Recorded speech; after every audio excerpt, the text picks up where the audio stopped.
موقع البنت الجميلة اللي بتحب اللعب والضحك النهاردة شكلها مش زي كل يوم. يا ترى إيه اللي حصل؟ تعالوا نرجع شوية بالزمن ونعرف هي تعبت ليه.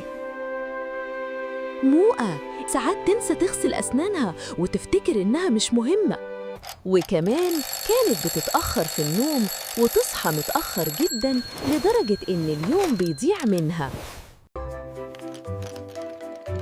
وبعد اللعب كانت تسيب أوضتها مكركبة ومفيش حاجة في مكانها،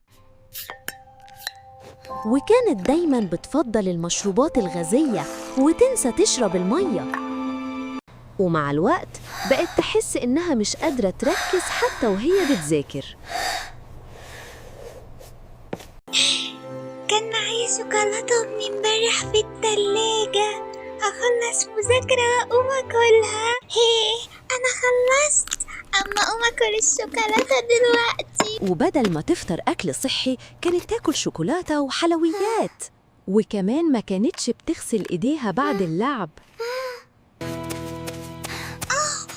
سناني بتوجعني قوي، الحقيني يا ماما. عشان نكون أقوياء لازم نهتم بصحتنا وبنظافتنا. حاضر يا ماما، هغسل سناني كل يوم عشان ما تعبش تاني. بدأت موقع أول حاجة تغسل أسنانها كويس. هغسل سناني عشان السوسة ما تجيش عندي تاني.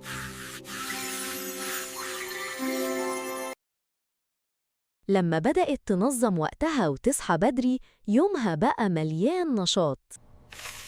دلوقتي بقت مركزة في مذاكرتها وبتتعلم بطريقة أحسن، وبقت تشرب المية وتاكل حاجات صحية تخليها مليانة طاقة. وبعدها رتبت سريرها وأوضتها بقت شكلها جميل، وكمان غسلت إيديها بالصابون قبل ما تاكل عشان تحافظ على إيديها نظيفة وما فيهاش فيروسات.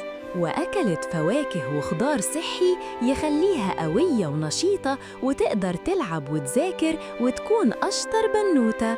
دلوقتي موقع بقت مبسوطة وصحتها كويسة، وتعلمت إن النظافة والأكل الصحي سر السعادة والطاقة. وإنت كمان يا بطل ما تنساش تعمل زي موقع. ما تنسوش يا أصحابي تعملوا إعجاب ومشاركة وتدوسوا زرار المتابعة عشان تشوفوا باقي القصص.